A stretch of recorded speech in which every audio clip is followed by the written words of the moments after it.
Welcome to the Sales Leader of Influence show. For sales leaders who lead with soul, spirit, and spine. In a world obsessed with tactics, this is the show for those who know leadership is personal. And here's your host, Bernadette McClelland.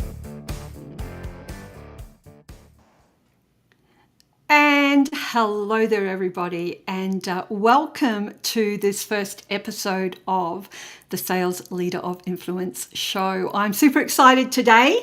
I've wanted to do this show for a little while, and the reason why is because I have felt that in the world of sales, new flavor, I guess, for want of a better word, has been necessary. And we talk about tactics all the time, and I just feel that something that I know to be true is that we are all in search of something a little bit more than tactics. And that is a little bit more depth, a little bit more substance, because we are in times today that are unprecedented, really, and we're all looking for more meaning in what it is that we're doing, especially in the sales field. And so I guess something else I know to be true is that my strengths will not suit everybody. And I'm really okay with that. There was a time when I was a little concerned about, oh my gosh, you know what, I'm not really strong in this field and I'm not really strong in that field, but I've given myself some space this year and really got clear not only on what my gifts and my strengths are, but on what people are really looking for. And so I know that some of those are really definitely going to elevate the sales profession. They're definitely contributing to sales leaders, sales teams, and business owners, and in a way that is not only based on revenue, not only based on profits, not only based on the scoreboard, but as I mentioned before, providing more meaning for all of us who are in the sales profession. So today is very, very special for me.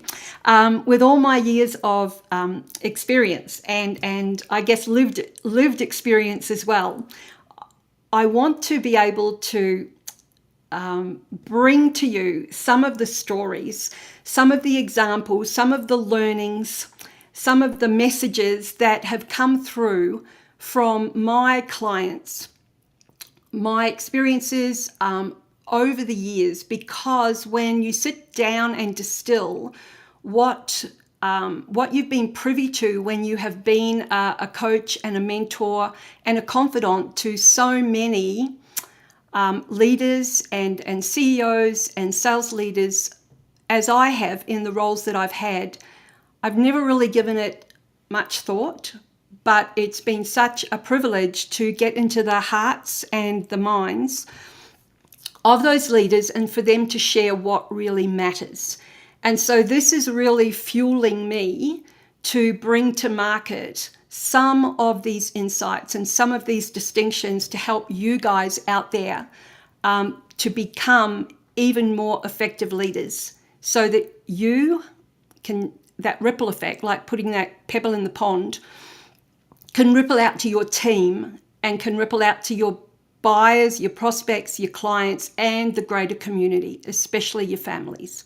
So on that note, I have said that today the episode that I want to share is around the performer trap. And so I want to, Christy Jones, I'm sorry, I've just noticed something in the comments. So this is all new to me, by the way. Christy, thank you so much. So I'll be jumping in and out of that. As you can see, this is all new. I have a producer this time around, so this is all part of the shift as well. So shout out to Jason.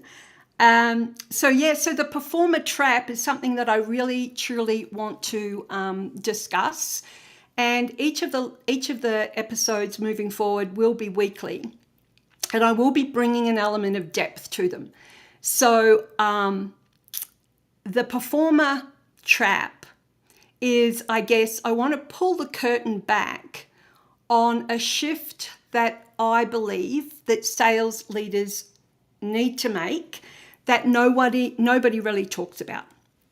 And when you think about a sales leader having to make that transition from being a high-performing salesperson into the role of sales leader, it's a pretty slippery slope for a lot of people.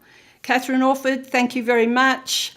Good to see you here too. So this slippery slope, and I'm somebody who calls it as I see it as well. And I really do want to call it. Like, I mean, you have a sales leader who has a high-performing team, and the team are very inspired by the leader, and they're getting results on this side here, and then you have another sales leader on this side here who has a revolving door. So they're losing top talent. Potentially the culture could be toxic.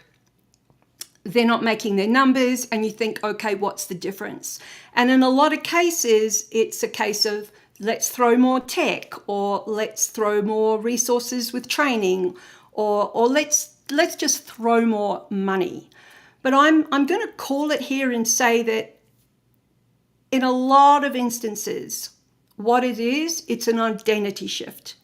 Absolutely an identity shift. Now, some of you listening, some of you watching might be thinking, okay, this is not where I wanted it to go.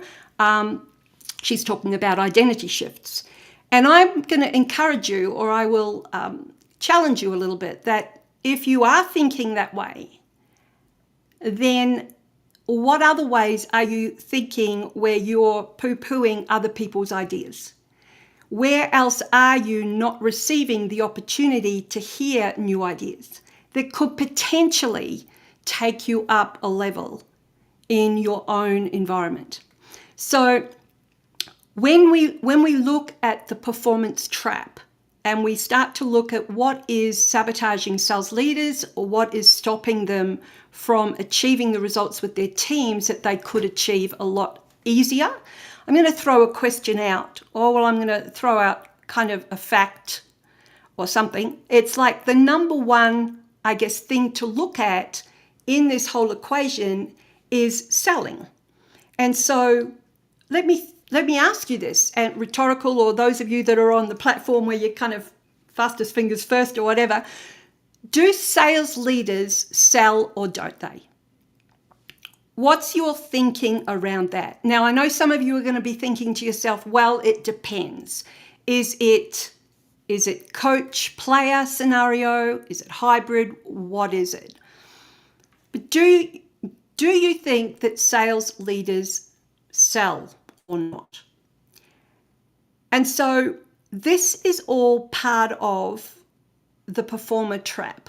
And this is what I think is all part of the performer trap. Because a sales leader doesn't actually stop selling. They stop selling product and service, but they don't stop selling because they've got to sell ideas. They've got to sell vision. They've got to sell psychological safety. They've got to sell belief. They've got to sell themselves without being weird, but they've got to build trust. And so what tends to happen, and why I say the performer trap, is that most sales leaders who were top sales people, you think about this, they're leading the same way that they were selling. And so as salespeople, they're still in this loop, this proving loop. And so as salespeople, you think about it, we're always proving. Those of us who have been in sales roles, we're always proving. We've got to hit targets, so we've got to prove that we've got to hit targets. We're always fixing deals, so we're proving. We've got to validate our role month in, month out, because if we don't prove, we don't have a job. And this is what is happening out there. This whole prove thing is happening. And so sales leaders who are top performers are bringing this identity with them to their role of sales leadership. And what happens as a result of that is they come into the sales leadership role and they want to rescue the sales people. Now, not everybody, because there are some sales leaders out there who are rescuing their salespeople for lots of other reasons. But to rescue your salespeople because you feel that you have to prove your numbers on the scoreboard, it's an addiction. Us salespeople who have come up through the ranks as salespeople, we are addicted to that scoreboard because we have to prove all the way through. And so if you as a leader have not been able to drop that part of your identity, you're moving into this leadership role and you're still feeling that you've got to prove, then your self-worth is tied to whether or not your team are hitting their numbers. And your lack of self-worth is determined by whether or not your salespeople are not hitting their sales numbers. Is this making sense? So what happens is you lose that whole ability to lead and you end up getting caught up in all the entanglements. You end up fighting the fires. You end up fixing all the problems. You end up having a team who is depending on you. So I am going to suggest that you start to think about how you transition or how you have transitioned from top performing salesperson into a sales leadership role and what part of that identity you've brought with you. And perhaps what part of that identity you may need to drop, and how you could be rescuing or being that glorified seller so that you can still maintain control of your salespeople's results. So I want to call it, I guess, how it is, because we get rewarded for our results. And as salespeople, we get rewarded for our results. But what doesn't happen is we are never taught how to actually step into the identity of a leader. And they're two totally different things, because you come into the role of a sales leader and there are so many different personas or archetypes within that role. You step into the management role, and that management role is where you need to be really congruent. Like, what is a manager? What is the motivator? How do you as a sales leader know what makes your salespeople tick? What is it that gets them up on a Monday morning to work with you? What is it that on a Friday afternoon they clock off and do on the weekend? What is it that makes them feel psychologically safe in your team?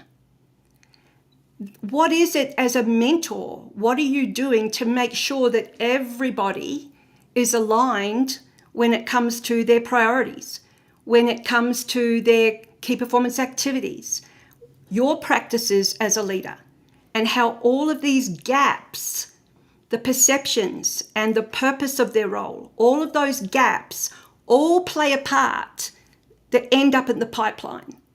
But whoever doesn't make the number in the pipeline, they're the ones that get sent out first. But there's so much in between that you as the sales leader can influence. And you don't have to throw resources at that, financial resources. How do you mobilize the team? How do you have the skill set to actually coach your team around? Mary may, for example, have a limiting belief around money and always wants to discount or won't sell at top dollar. How do you mobilize Mary? Or John has a fear of calling high. How do you mobilize John? So it's how do you coach or mobilize your team from a belief, a behavior and business outcome perspective, and ultimately how do you multiply your impact as a leader? So if you are a leader today that is sitting there going, wah, wah, wah, I don't have the best comp plan, or I haven't got the top talent, or, my team's the only one that's not making my numbers, and that's how you're showing up as a leader, then I would challenge you on your identity and whereabouts are you on the totem pole of the sales leader of influence identities, because chances are you need to elevate your identity as a leader at some level. And it's not just for you to do it for you, but it's also for your team, because they are wanting to elevate their identities as well, so that they can grow and become more of who they can be. So how do you do that? And this is what I want to share with you today. So if you've got a pen and paper, grab the pen and paper, because you're going to want to take down some notes. And I want to share 3 principles with you on how you can, begin to, play all 5 roles and play all 5 roles congruently. So congruence is such an important part of your sales leader journey. So let's start with principle number 1. And principle number 1 is going to seem a little bit, counterintuitive, because we are in a sales environment and we all know what the sales environment stands for. So principle number 1 is stop chasing outcomes. And what I mean by that is I want you to start to anchor in your energy a little bit more than you do. So understanding that we have all come from this world where we chased results because it's our survival. Chasing results. That's what we've been conditioned to do. But when you shift into a sales leadership role, what you've got to do is you've got to start to manage the room. And you've got to manage the room and not just the revenue. So this becomes, as I mentioned before, another kind of shift, because it's against it's kind of against what you know. It's the ego has to be dropped. And so your team can hear the words that you say, and they can feel the words that you say, and they can see you, and they can also feel you, and they can see this energy and they can feel this energy. And so if you are showing up as a leader who is only after the results all the time, and many of us know those leaders, we've worked for those leaders, then you're going to get a totally different outcome from that team and than if you were somebody who was more connected and more grounded as a leader. That's what I'm trying to say. So I wrote a newsletter the other day about a client where the meeting with the sales team, the energy was really high with the team. The leader walked in, went straight to the numbers, straight to the laptop. You could feel the energy drop. So energy sets the tone, absolutely sets the tone. And if you as a leader want a really high performing team, you can't lead that team from a state of chaotic energy, uncertainty, a lack of clarity. So all of that needs to be in place. Just like you can't have a high-performing team if you are leading from a state of scarcity yourself. So principle number 1 is stop chasing outcomes and just anchor in your energy. And yes, Catherine, that is definitely a way to empower their team. Thank you for that. Secondly is the second principle I want to share is shifting from hero status to mentor status. So I mentioned before that a mentor was another level of identity within the sales leader of influence hierarchy or just, personas. You've had your day in the sun. As the leader, you've been out there, you now have a team. your team are the heroes. So all of us, we know what the hero's journey metaphor stands for. And we know that, all of us, especially today, are out there on this path. We're stepping out into this world that who knows what's around the corner 5 minutes from now. And so, it used to be called the VUCA economy, volatile, uncertain, complex, and ambiguous. And today it's referred to as the BANI environment, or the BANI economy that we're in, which stands for brittle, anxiety, non-linear, which it's totally non-linear, and incomprehensible. And so that's what your team are dealing with day in and day out. And just like you, when you were out in the field, you had someone that you could call on. And I bet you that if whoever it was that you leaned on told you what to do or did it for you, you would not have learned. And so we need to recognize that the only way for us to serve our team is for us to be a mentor. And that doesn't mean doing it for them. It doesn't mean fixing things. It doesn't mean rescuing. It means helping them become aware of their gaps. And it also means helping them become aware of their greatness. That's what they're looking for. And if you continue to rescue because you've got this fix-it mindset, then you're going to create a team that depends on you. And I'm going to call out the guys in the room here now. And I'm saying this with love in my heart because guys, you have a natural inbuilt tendency to want to fix things. And you do that because you are, in your DNA, you're providers and you're protectors of your families, of your wives, of your girlfriends, of your partners. It's inbuilt in you. And so when it comes to your sales team, you probably think you're helping and supporting and serving, but you're not. And so this is the one area when I coach teams and leaders that I have to kind of challenge the leaders on, and that is step back.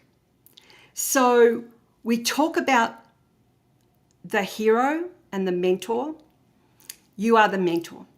So just give your people space so that they can evolve into the person that they want to become.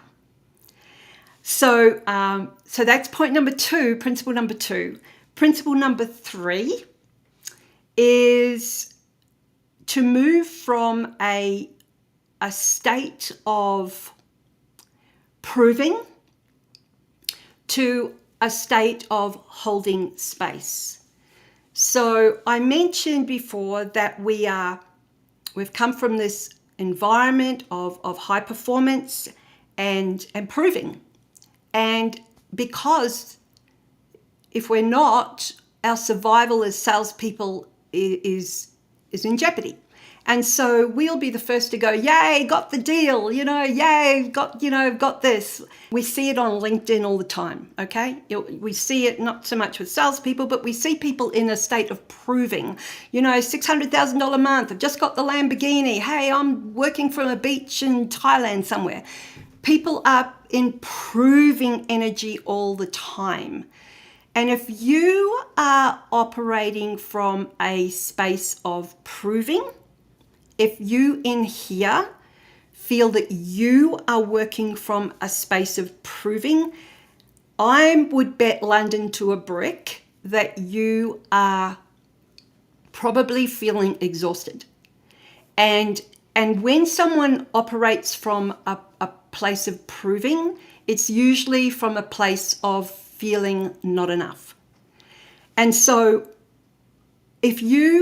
when you get to the point and your identity enables you to be able to mobilize your team, so you're at that point where you can You can work with your salesperson and be present, really present with them in a one-on-one or a review, or a coaching session, performance review, whatever that interaction is, and you can be totally present.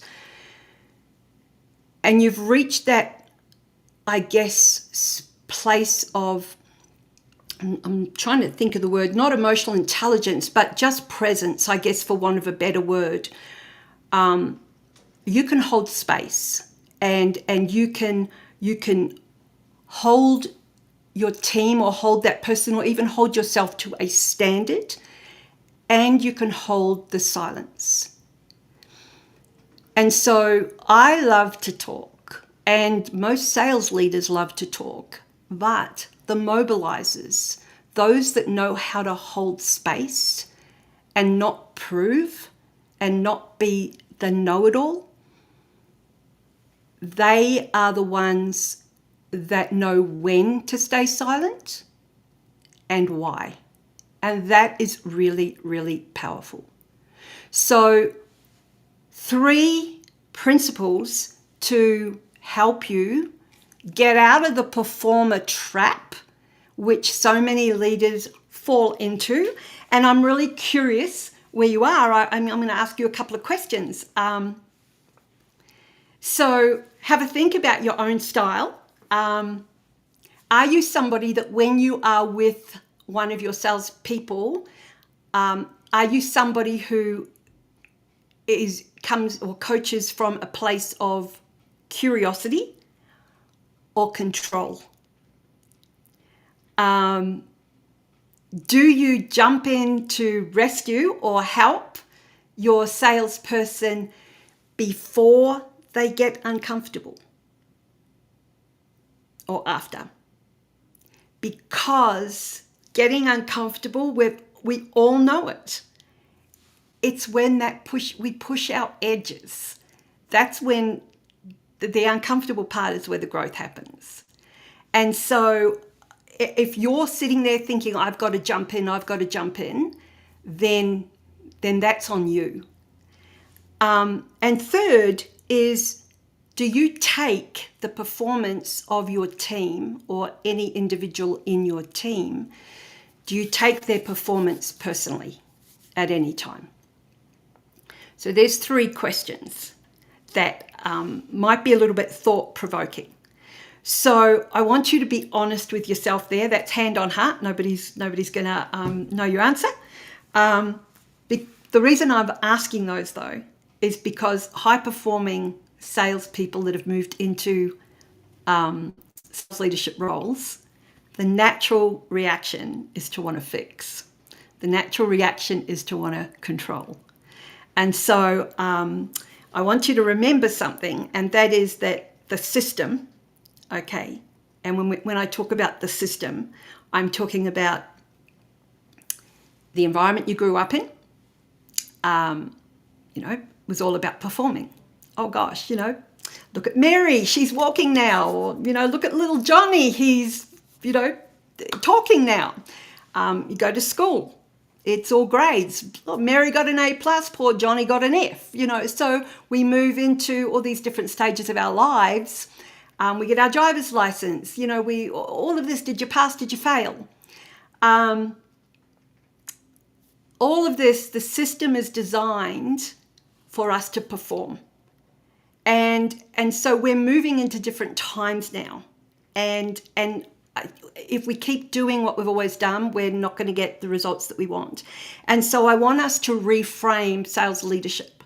I want us to look at it from the fact of we need to shift our identities. If we are serious about our role, some sales leaders aren't, and that's fine. That's their journey. But some of you are really serious, and you've taken this role on because you care. And if things aren't working, it's a case of shifting your identity. And so elevate your team. Think about your team and how you can elevate them. And it's all about understanding that you've got to mobilize the team. And ultimately, you will become a a multiplier of impact at some level. That pebble in the pond will cause those ripple effects. So before we finish, I'm going to give you a practice to do. And that practice is that you are going to feel the urge to fix someone or something. And I will want you to pause and just kind of take a breath and just ask a question, and ask yourself the question, what does my salesperson need to see from me that perhaps I'm not naming? So I'm really grateful that you have shared this time with me. You're here for a reason. I'm here for a reason. And I'm looking forward to continuing this series with you. I would love to know what's jumped out. I know on LinkedIn that this will be replayed, but so if you're watching it on the replay, please share with me what jumped out at you, what aha you've taken away, perhaps what you might do differently if you are a leader, what you would like your leader to do differently if you are a salesperson.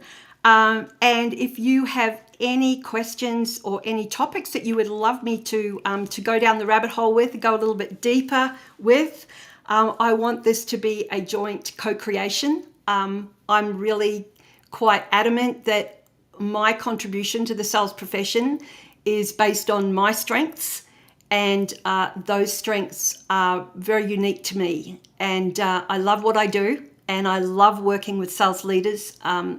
And yeah, let's just work together on this and make the world a better place, be more profitable, more prosperous, so that all of us have choices and we end up having happier and more fulfilling lives. So look, on that note, I want to wish you an awesome week, and look forward to seeing you next week. So have a great one, and bye for now. See you soon. Don't forget to like, comment, and subscribe.